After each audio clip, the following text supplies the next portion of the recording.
You're going to see a connection in here when I tell you this family name as I get going here a little bit, and probably your jaw is going to drop to the floor just like I did when I found out this information. And it's amazing, so don't go anywhere. All right, we're going to get right into it. If you guys watched our last video with Dr. Leo, you might have caught him when he mentioned one of the manufacturers of woodworking equipment, Root, he licensed the manufacture of this hive. And he also started a beekeeping journal called Gleanings in Bee Culture. So he was the manufacturer of frame hives, and he was also controlling information, like what's putting out there for beekeepers to read. And he was one of the people that were instrumental.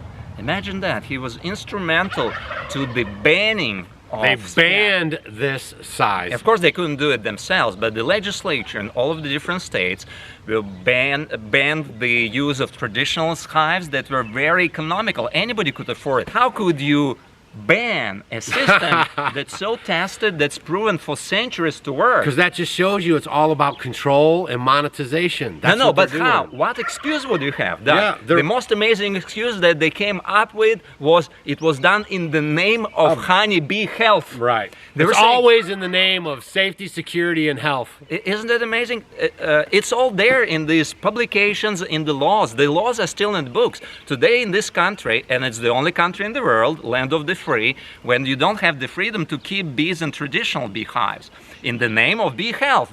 And I think if we peel open the onion on many other things in our life that we accept as like normal, we're gonna find that they're not really good intentions behind them, but they're ulterior motives, and most of them is about taking money out of your pocket and closing down the small guy. So now I want to read to you guys this article from 1938 talking about pasteurized milk versus regular milk and the debate that they were having back in the day.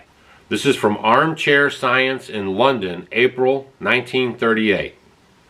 There's no substitute for clean, raw milk as a food.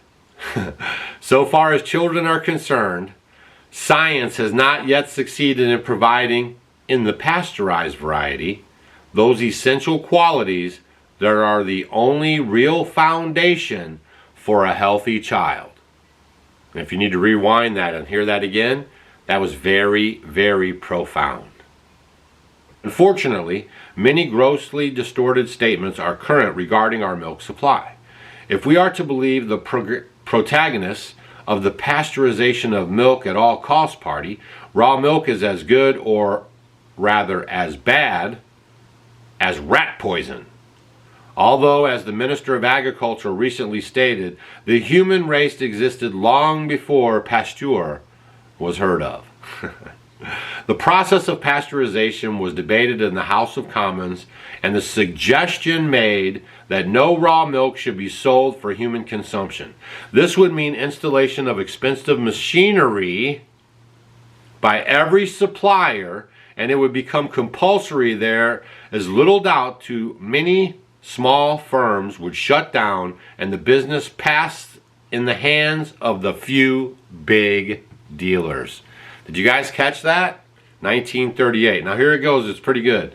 It's undoubtedly beneficial to destroy dangerous germs, but pasteurization does more than this. It kills off harmless and useful germs alike, and by subjecting the milk to high temperatures, destroys some nutritious constituents. Now this article goes on and on.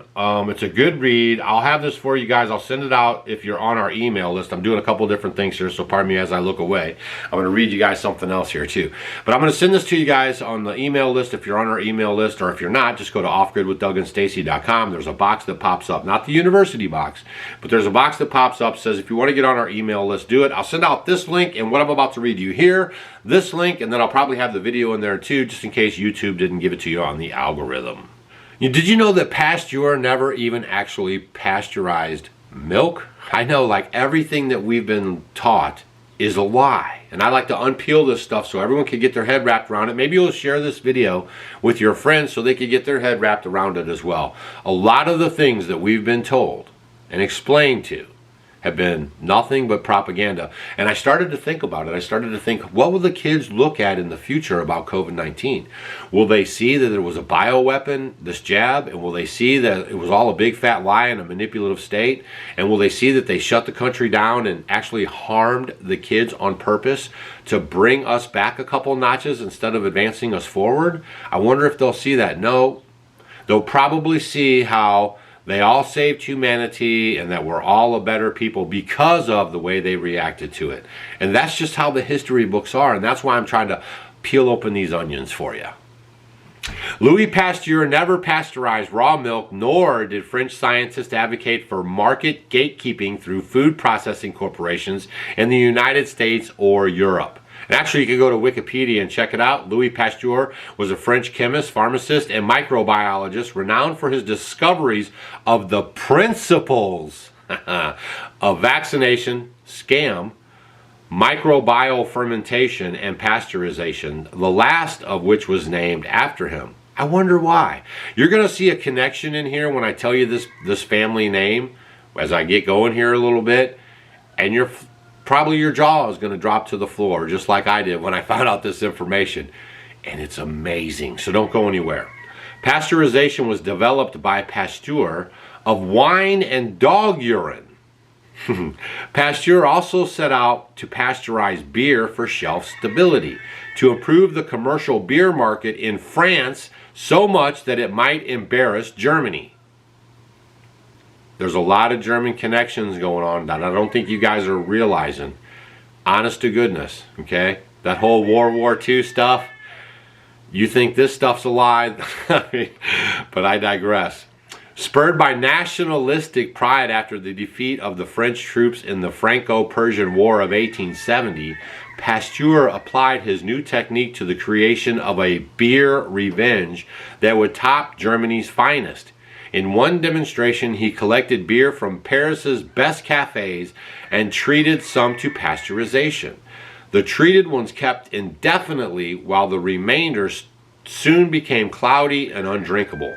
Pasteur shared his knowledge with French breweries to shore up their business prospects. Thought to be the best beer of revenge was arguably brewed in Copenhagen's Carlsberg Brewery. Now, just to be clear here, if beer is fermenting, all they had to do was cool it down, and that would have stopped the same process. Killing all the beneficial enzymes in the beer was really not the answer, y'all. But that's why it stopped getting cloudy and it stopped with the fermenting process. Way too cool for a guy to be scared. He was way too cool of a guy, right? To be scared of a 1 in 500,000 chance of hospitalization by raw milk. Milk pasteurization was developed in Germany. The first person to implement a pasteurization of milk in commerce was Franz von Salklet to prevent disease and spoilage caused by milk transported without refrigeration. Pasteurization mandates fail in the UK. Hold on now, I'm going to finish reading to you guys this little piece right here, but to preface it and just to kind of give you guys a little hint, I'm going to show you this little video clip right here. Let me know what you think down in the comments. 30s, when milk production became more industrialized, state governments supported the move towards pasteurization and passed many laws making it near impossible to obtain raw milk. But you'll never guess who was one of the forerunners for this pasteurization movement. It was a family with a name you might have heard before. A group of people who belonged to one of the most powerful and wealthy bloodlines on this earth. The Rockefellers. In 1933, Rockefeller Dairy patented new and expensive industrial machinery with the purpose of pasteurizing milk. But the Rockefellers needed demand for their new industrial machinery. And what better way of creating demand than by making it mandatory by law? With their wide range of governmental contacts and deep wealth, the Rockefellers managed to lobby a new law in place. This law stated that all milk should henceforth be pasteurized. Now this caused an outrage among small farmers, and many of them protested the law. These farmers had no way of affording the expensive pasteurization machinery, which was now required by law. That's pretty good, right? Why does that Rothschild name pop up again, right? Now listen to this. Victor Rothschild, 3rd Baron Rothschild, lobbies the UK Parliament to write and enforce mandatory milk pasteurization laws in the United Kingdom. This initiative failed and raw milk sales were never made illegal in England or Wales, Scotland later mandated pasteurization, so Scottish raw milk consumers must travel to northern England to make a purchase. And then milk pasteurization comes to the USA. The person to industrialize milk pasteurization in the USA was Nathan Strauss, a businessman with help from Abraham Jacobi, a doctor and businessman.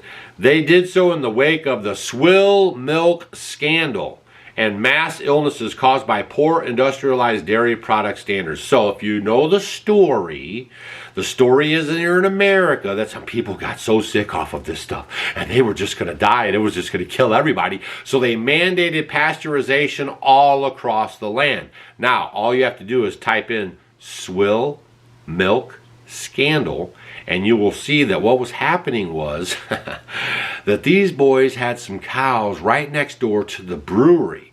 And because there was no land to feed the cows, like, there was no pasture right there, they were basically in a feedlot, they were taking the mash and the junk from the distillery and putting it in for the cows to eat, which in turn made for some very sickly milk.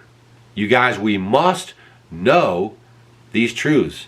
Now I'm going to get into it a little bit more here. This is very interesting. John D. Rockefeller lobbied the first city to mandate pasteurization in Chicago 1909, as the city was among the hardest hit expenditures of ill effects by early industrial dairies. He also held significant stake in milk processing corporations. You can find raw milk farms near Chicago today. Raw milk is currently regulated at the state level in the U.S., with some states allowing full retail sales, while others require raw milk to be distributed privately or sold under animal feed regulatory frameworks, like, not for human consumption. Okay?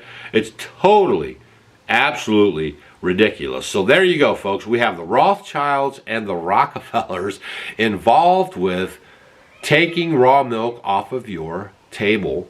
And as I keep saying over and over again, it is because they want you to be sick.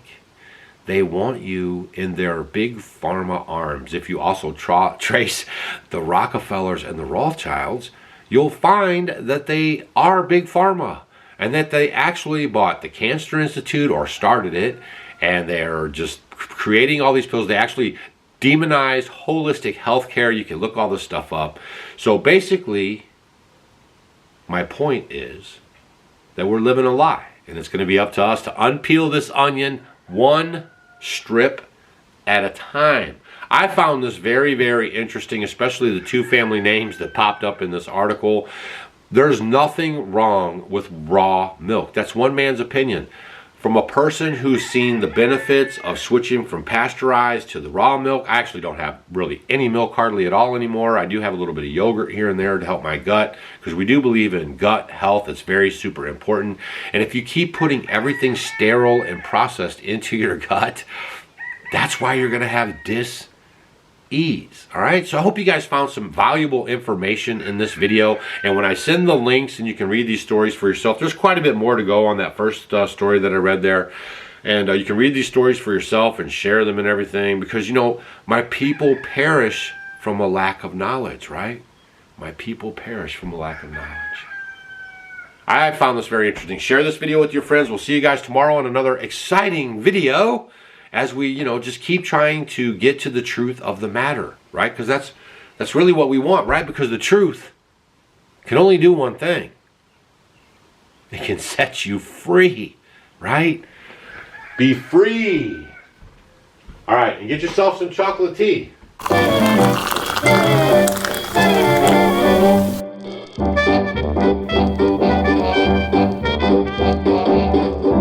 Did you guys know that in the 16, 17, and 1800s, chocolate was consumed as a beverage? There was no such thing as a chocolate candy bar.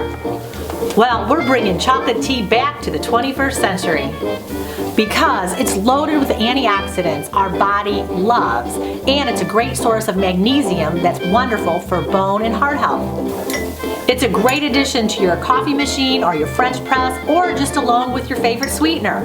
You can find it at offgridwithdougandstacy.com, along with our brand new tea infuser, simple to use for easy steeping. Cheers!